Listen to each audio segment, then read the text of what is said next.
l'Algérie raflera la 3e place des économies africaines cette année, à la faveur du déclin nigérian, certes, mais plus encore à l'efficacité de son économie depuis la fin de la crise de la Covid.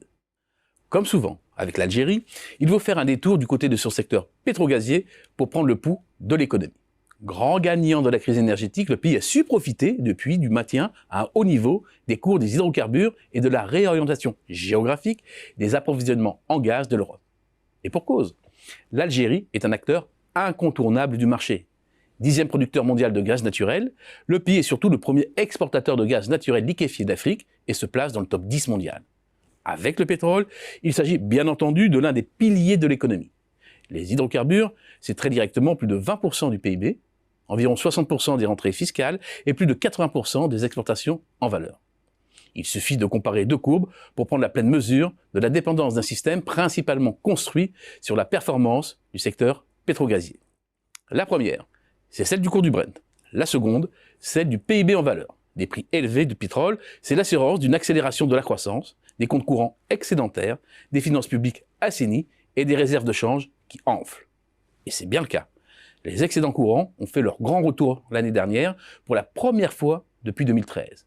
Et à 85 milliards de dollars fin 2023, les réserves de change ont de nouveau progressé. L'horizon est dégagé, les prévisions de croissance pour cette année, comme 2025, sont prometteuses, en partie grâce au virage stratégique pris pour revitaliser l'ensemble du tissu économique en recyclant les recettes pétrolières et ou en sollicitant les investisseurs étrangers.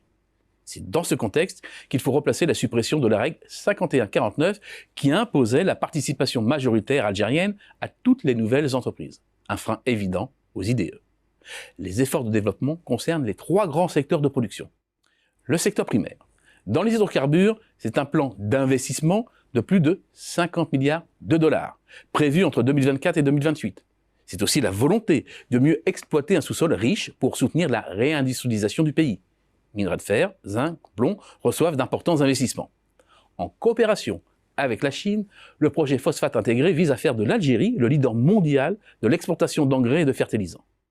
Au croisement de l'agriculture et des IA, un accord cadre a été signé avec une firme qatari pour la réalisation d'un projet de production de lait en poudre. Cet investissement de 3,5 milliards de dollars porte sur la création d'une ferme géante d'élevage de vaches laitières couvrant une superficie équivalente à celle de la Martinique.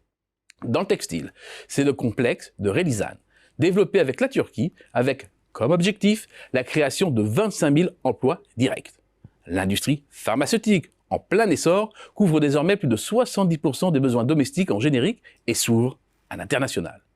Le secteur automobile est également en expansion, avec 30 demandes d'installation d'usines de montage, dont 12 déjà acceptées par les autorités.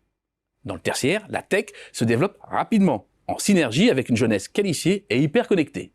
Yassir, entreprise qui s'est faite connaître pour son service de VTC, s'est rapidement diversifiée dans les services aux ménages et de transfert d'argent, est emblématique.